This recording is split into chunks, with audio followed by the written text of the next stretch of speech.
Hey, this is Sasha Regine. Today's date is April 1st, 2018. I didn't really want to make a video about this, but I feel strongly about this entire situation, so I felt, I want to make a video. I want to talk about the situation that happened at the Potter's house with Miss Audrey Stevenson. Potter's house located in Fort Worth, Texas. Under Bishop T.D. Jakes. He's not the bishop of this particular campus, but it's under his name. So Miss Stevenson was responsible for delivering the welcome address during Sunday service or whatever service they have. I guess she's responsible for doing the welcome address. And she was asked to sit down. She was sat down, from my understanding. And in the video clip, she's basically trying to ask, why she was sat down or, what happened or who sat her down. It was just a bunch of confusion. And a lot of people say that Miss Stevenson did not follow church protocol. She went over the elder's head. She should not have done that. Okay, maybe she did go over the elder's head. Maybe she did not follow church protocol. Maybe she was all wrong from the beginning. However, there is absolutely no reason that physical force should have been used against Miss Stevenson. She did not have a weapon. She didn't threaten any bodily harm to anyone in the room. She didn't threaten to kill anybody. She didn't do anything. She didn't hit anybody. Nothing of the sort.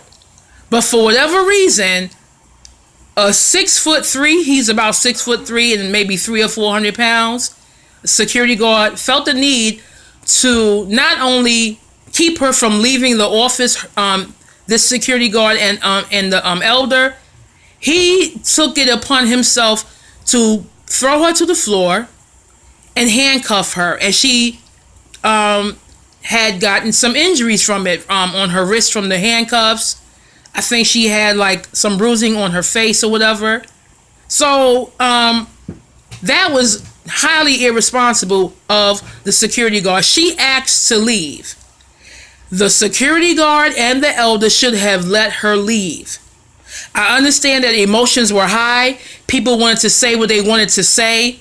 And that can happen during a heated meeting. That can happen. But physical force should not have been used. Now, my husband, he wants to weigh in on the situation, and then I'll come back. And here you go. Hi, honey. Hey. Let me first greet you saying happy Passover to one and all. Shalom. All I had to say about this is I'm a security specialist. I've been doing security for over 25 plus years. At no time did that security personnel have authority or the right to put his hand on that young woman, nor restrain her, neither detain her. Mm-hmm. It's against the law to detain someone against their will, especially when they committed no crime. She asked to leave. I don't believe she went against protocol, because she spoke to the person that was in charge of that ministry. She asked, "Did you sit me down?" No. The person said, "No, I did not." She's asked, "Why was I sat down?" She got no answer. So she followed the chain of command and went to the next level. Okay, be that as may, regardless, the elder nor the security had the right to detain her. Mm-hmm. Now, my personal experience, I believe they all should be sued and brought up on charges, because that is considered forced imprisonment. Mm-hmm. Unlawful imprisonment. I do security, like I said, and you have no right to detain anyone, especially if they committed no crime. Mm-hmm. Let that been here in New York City, they've been in a world of trouble. And I'd have made sure that security agent, his license would be revoked and he'd be in jail right now. Okay, like I said, I own my own company. I've been doing security for over 25 years. And never have I seen such tragedy, such a mess involving security personnel. And that's what I had to say about this. Bishop T.D. Jakes, this is your ministry. He apologized. He issued an apology. No. Yeah. This is Bishop T.D. Jakes' ministry. He issued an open apology. But also, the elder, the security guy, Brian, whatever his name is, they all need to be held accountable to the highest standard. And sat down and removed from the ministry after an act like this. Because if this type of people that you're going to have under you, it's going to cause you to lose many people. This is one of the reasons why people are leaving the churches now. Because of disorder, chaos, among other things. Baby, may I say something? Sure. Okay, and see, when I listened to the young lady's video when she was giving a commentary about the video that she recorded, it sounds like it all started off with some he say, she say, and people gossiping and spreading rumors. She had mentioned that there was a young lady. She said the lady's name. I don't remember the lady's name. And she said that this young lady was talking about her, saying that she doesn't wear underwear and other nasty things. This is what I have to say about that. I'm not saying that this woman was right for saying what she said, but in church, people are going to talk about you. It's not right that people talk about each other and spread rumors. And the lady that was spreading rumors, she is close to the elder that was in the video. So to me, in my opinion, it sounds like, they have some type of friendship, and they he kiki about Miss Stevenson. This is what I get from it. People are going to talk about you in church, and sometimes you have to just rise above what people say about you.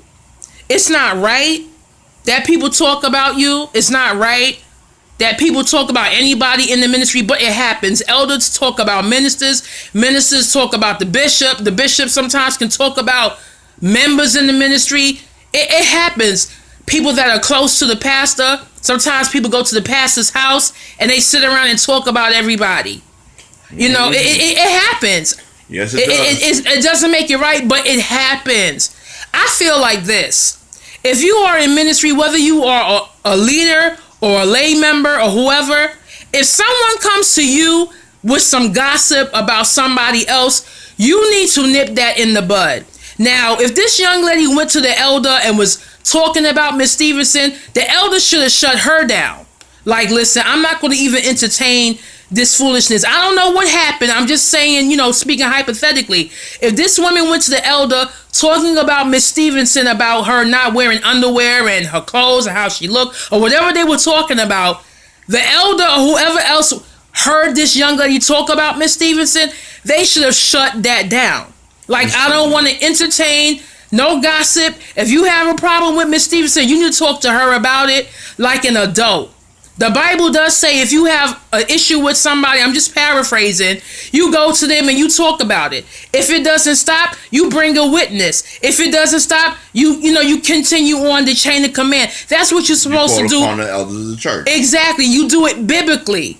I'm not saying that it wasn't them. I don't know. I wasn't there behind the scenes. I don't know what happened. But this is what happens when people start doing this, running their mouth, spreading gossip, spreading rumors, talking about somebody's clothes, somebody's kids, somebody's husband, somebody's wife, somebody who, if they're anointed or not, if they can do this or not. People talk and talk and talk in church. It feels good to talk about somebody, but when somebody does it to you, it's an issue and it's not right. It needs to stop. This is why some people do not go to church anymore. It's not that people don't love God or they don't love Jesus, but people don't feel like dealing with the mess. People don't even have that kind of drama in their own house. So why should they come to church for drama? Why? Really, I'm not, if you don't go to church or if you go to church, that's neither here nor there. But if you're going to go, be the person that nip the stuff in the bud. Somebody come to you with gossip, talking about somebody. Oh, look at how she dressed. Look at how she looks. She thinks she all that, blah, blah. Nip it in the bud. Right. Don't entertain it. Excuse me. I'm sorry. Can I say something? Sure, go ahead. Now, these are supposed to be leaders. Mm-hmm. Rather than lay member leaders in training, elders or whatever. The word of God speaks against us backbiting against one another. The word of God speaks against gossiping. And it's too much of this going on in the church, in the so-called house of God. So this here needs to be nipped in the bud. We should not be backbiting, talking about each other. We're supposed to be building each other, helping each other, instead of tearing each other down. And that's all I have to say on this matter. Yeah, and that's really all I have to say. I had to make a video about it because it really upset me. And this should be a lesson learned on so many levels. On so many levels. Like I said in a couple of comments, people are entitled to their opinion about the situation, but physical force should not have been used. It should not have been used. That should have not been the solution to the problem. None whatsoever. And, that's really all I have to say. Be blessed. Take care of yourself. And that's all I have to say. This is Tasha Regine. Take care. Peace.